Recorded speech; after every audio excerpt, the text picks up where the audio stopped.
नमस्कार, स्वागत है आपका खबर अभी तक के डिजिटल प्लेटफॉर्म पर। मैं करण जय सिंह आपके साथ। आप देख रहे हैं गुरुग्राम रिपोर्ट। तो चलिए शुरू करते हैं गुरुग्राम की आज की बड़ी खबर से। गुरुग्राम में एक बार फिर आग का तांडव देखने को मिला। गुरुग्राम के सेक्टर 102 में आज सुबह तकरीबन 3:30 बजे भीषण आग लग गई। देखते ही देखते आग ने तकरीबन 40 झुग्गियों को अपनी आगोश पे ले लिया। दमकल विभाग को इसकी सूचना दी गई और दमकल विभाग मौके पर पहुंची और कड़ी मशक्कत के बाद इस आग पर काबू पाया गया। दमकल अधिकारी की माने तो 100 झुग्गियां ऐसी थी जिनको बचाया गया, क्योंकि आग की लपटें धीरे धीरे बढ़ती चली जा रही थी, लेकिन दमकल कर्मियों ने समय रहते इस पर काबू पा लिया।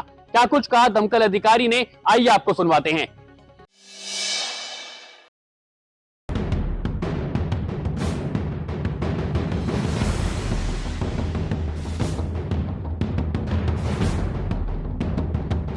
हमें भीमनगर फायर स्टेशन पर 3:50 पर एक सूचना आई कि भाई सेक्टर 102 डीपीएस स्कूल के पास झुग्गियों में आ गए। जैसे ही मैसेज मिला तुरंत भीमनगर से गाड़ियाँ निकाली गई और जैसे ही गाड़ियाँ मौके पर पहुँची तो यहाँ देखा कि भी काफ़ी मात्रा में झुग्गियाँ और कबाड़ पड़ा हुआ है।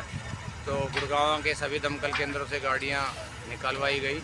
मौके पर 10 गाड़ियाँ कार्य कर रही है और इसमें लगभग 40 के आसपास झुग्गियाँ जली और बाकी कबाड़, और हमने 100 के आसपास झुग्गियों को सुरक्षित बचा दिया गया। अभी तक कोई जान हानि नहीं हुई है और मौके पर पुलिस प्रशासन भी मौजूद है, सिविल डिफेंस की टीम भी मौजूद है और हमारे सभी कर्मचारी जो है कार्य कर रहे हैं। आग लगभग बुझ चुकी है, थोड़ा सा कार्य बाकी है, उसको भी पूर्ण किया जा रहा है। गुरुग्राम में दौलताबाद स्टेडियम में मल्टीपर्पज हॉल का आज भूमि पूजन किया गया, जिसमें केंद्रीय मंत्री मनोहर लाल खट्टर ने मुख्य अतिथि के तौर पर शिरकत की। इस दौरान उन्होंने पंजाब सरकार को लेकर कहा कि पानी को लेकर पंजाब सरकार के द्वारा की जा रही कार्रवाई उचित नहीं है। साथ ही उन्होंने कहा कि पंजाब सरकार अपना राजधर्म नहीं निभा रही है। क्या कुछ कहा मनोहर लाल खट्टर ने, आइए आपको सुनवाते हैं।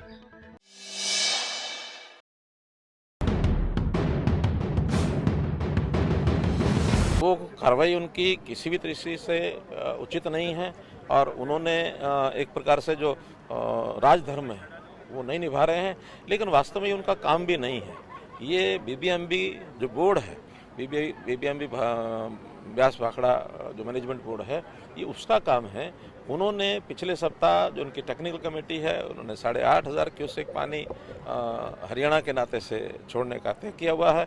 उसमें भी 1700 क्यूसेक जो है वो वापस दिल्ली को या तो जाता है या पंजाब को जाता है या राजस्थान को जाता है।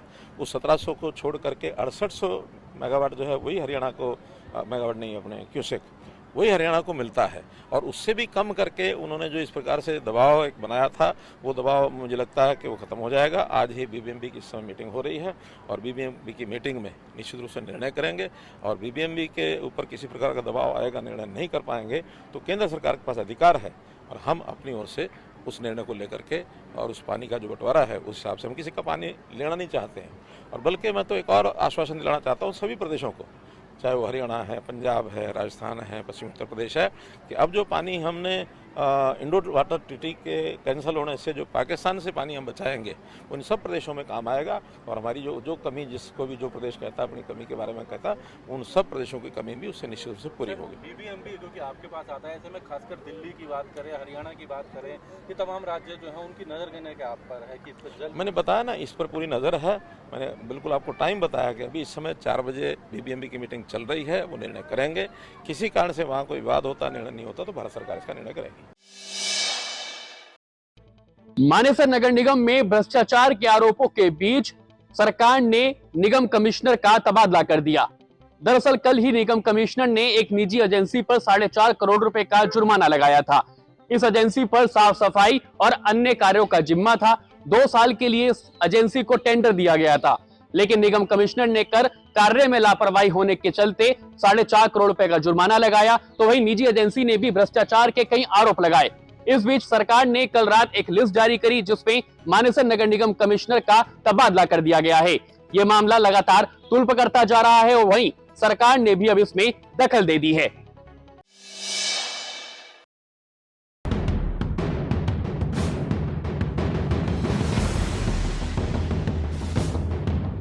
कांग्रेस के दबाव के कारण आज भाजपा बैकफुट पर है और एक परिवारवाद का उदाहरण अगर किसी ने देखना है तो वो भारतीय जनता पार्टी की सरकार में है। आज तक के इतिहास में ऐसा कभी नहीं हुआ। इससे पहले भी मेयर है, मधु आजाद भी रही, क्या उन्होंने भी अपने पति को सलाहकार बनवाए? तो आप देखिए कि किस तरीके के गुड़गांव को मेयर मिले हैं। तो ये सरकार मान चुकी है कि अनुभवहीन मेयर गुड़गांव को मिले हैं और उन्होंने अपने पति को ही सलाहकार बनवा लिया। और ये किसके कहने पे बनाया, किस अधिकारी ने, किस मंत्री या किस के कहने पे बनाया, इसकी भी जांच होनी चाहिए। इसलिए मुद्दा कांग्रेस शुरू से उठाती रही है कि सरासर गलत है। तो आज सरकार ने ये वापस लिया, तो ये बिल्कुल ठीक डिसीजन है जो सरकार ने आज वापस लिया।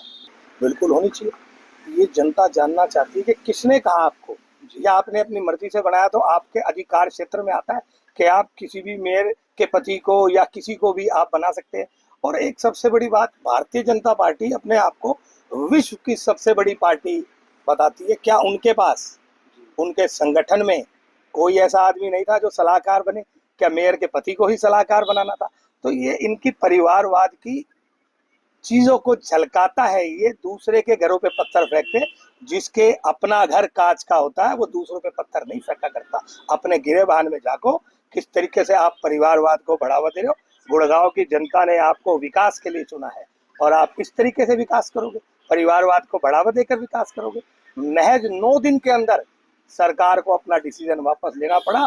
आप देखिए किस तरीके से सरकार काम करेगी, किस तरीके से गुड़गांव की छोटी सरकार काम करेगी। क्या देखते हैं कि विकास जो है विवाद में तब्दील हो चुका है? देखिए, विकास का तो दूर दूर तक भारतीय जनता पार्टी से कोई लेना देना नहीं है। आज आप शहर के अंदर देखिए किस तरीके से गरीबों को उजाड़ने के लिए तोड़ फोड़ का तांडव किया जा रहा है। इस तरीके से काम किया जा रहा है कि गरीब तो गाजर मूली की तरह और गधे घोड़ों की तरह इनको हाका जा रहा है।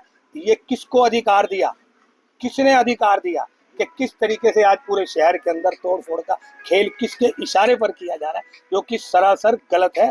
इसके खिलाफ भी कांग्रेस पुरजोर तरीके के साथ इसका विरोध दर्ज करने जा रही है। 9 दिन बाद गुरुग्राम की मेयर राजरानी मल्होत्रा ने अपने पति तिलक राज मल्होत्रा को सलाहकार के पद से मुक्त कर दिया। दरअसल 9 दिन पहले गुरुग्राम की मेयर राजरानी मल्होत्रा ने अपने पति तिलक राज मल्होत्रा को अपने सलाहकार के पद पर नियुक्त किया था, लेकिन विवाद बढ़ गया, जिसमें कांग्रेस हमलावर हो गई। कांग्रेस ने आरोप लगाया कि जो बीजेपी परिवारवाद को लेकर हमेशा मुद्दा बनाती है, आरोप लगाती है, उसी बीजेपी के राज में परिवारवाद को बढ़ावा दिया जा रहा है। जिस बात को लेकर लगातार विवाद बढ़ गया और विवाद बढ़ता देख अब तिलक राज मल्होत्रा को मेयर के सलाहकार पद से हटा दिया गया है। गुरुग्राम रिपोर्ट में आज के लिए इतना ही। खबर आपको कैसी लगी हमें कमेंट करके जरूर बताइए और चैनल को सब्सक्राइब और लाइक करना ना भूलें। नमस्कार।